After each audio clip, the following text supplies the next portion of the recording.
It is a great pleasure to be in Mumbai for AIIb's third annual meeting. We are grateful to the Government of India for offering to host the annual meeting and for organizing such a successful event. After Asia's economic growth far outpaced the global average for nearly 3 decades, Asia's economy has become a global heavyweight. Asian developing countries now account for 60% of global growth, while roughly 2/3 of global trade is part of value chains passing through Asia. Indeed, Asia is assuming leadership in new areas. But growth is just a means to an end.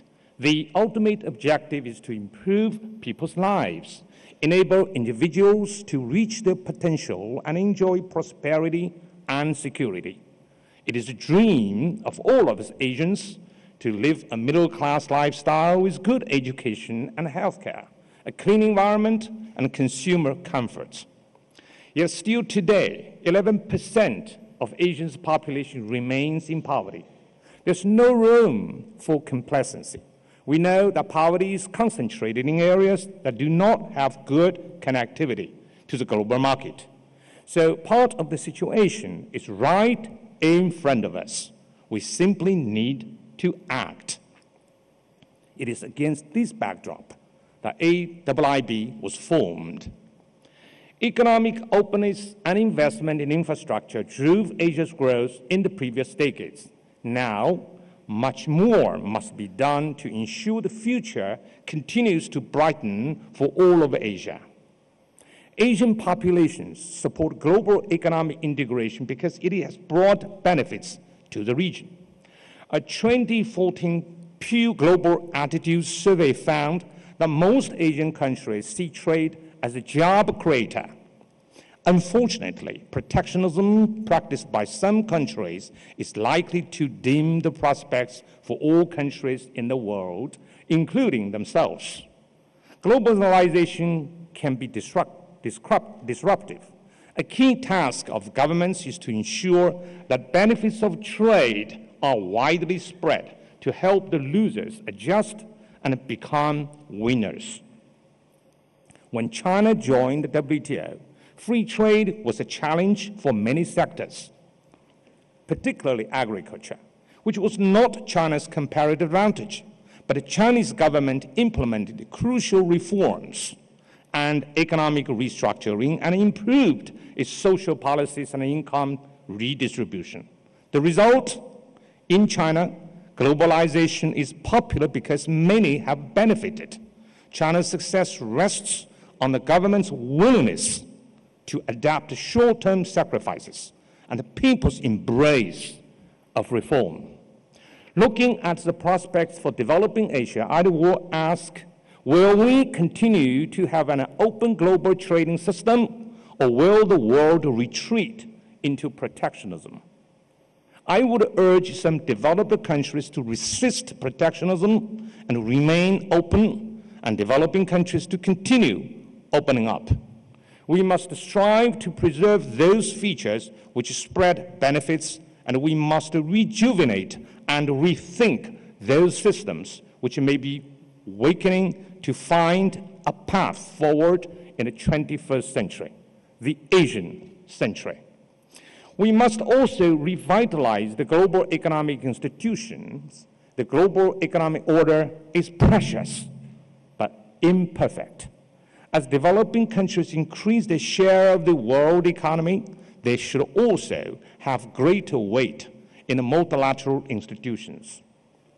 But with greater weight also comes greater responsibility to support them and take a lead role in reforming and financing them. I'm delighted to say that the AIIb is your bank, founded by developing Asia with the support of non-Asian countries, built on the experience of Asia to create the future of Asia. A key feature of developing Asia's success to date is aggressive infrastructure investment. The economy cannot grow and people cannot reach their potential without necessary economic infrastructure. Between now and 2030, Asia's investment in infrastructure must rise to $2 trillion a year, or roughly triple what it has been in the past. This is an enormous challenge. Where will financing for this investment come from? It will have to come from multiple sources: domestic and international, public and private. International finance can make some contribution. The task requires joint effort, and it's because of this that partnership is encoded in the DNA of the AIIb. Many of our initial projects have been prepared in collaboration with other MDBs, the World Bank Group, Asian Development Bank, European Bank for Reconstruction Development, and the European Investment Bank. I would like to thank all our partners for their cooperation. We have achieved in our first 2 years of operation. We also have stand-alone projects and expect to have more of these in the future as we increase our capacity. And we always ensure quality is the first priority, and we always ensure that each project we finance is financially sustainable, environmentally friendly, and accepted by the local people. In addition to our formal partnerships, I would note that our members are involved in a wide range of regional infrastructure and trade arrangements. The Belt and Road Initiative is one such arrangement. It is an invitation by China to other sovereign nations and multiple multilateral partners to cooperate and to collaborate in line with the principles of broad consultation, joint construction, and shared benefits. Other multilateral arrangements we will work with include the Greater Mekong Sub-Region Program, the Central Asia Regional Economic Cooperation Program, the South Asia Sub-Regional Economic Program, and the Asia-Africa Growth Corridor. For the countries involved, it makes sense to coordinate their AIIb investments with these other programs.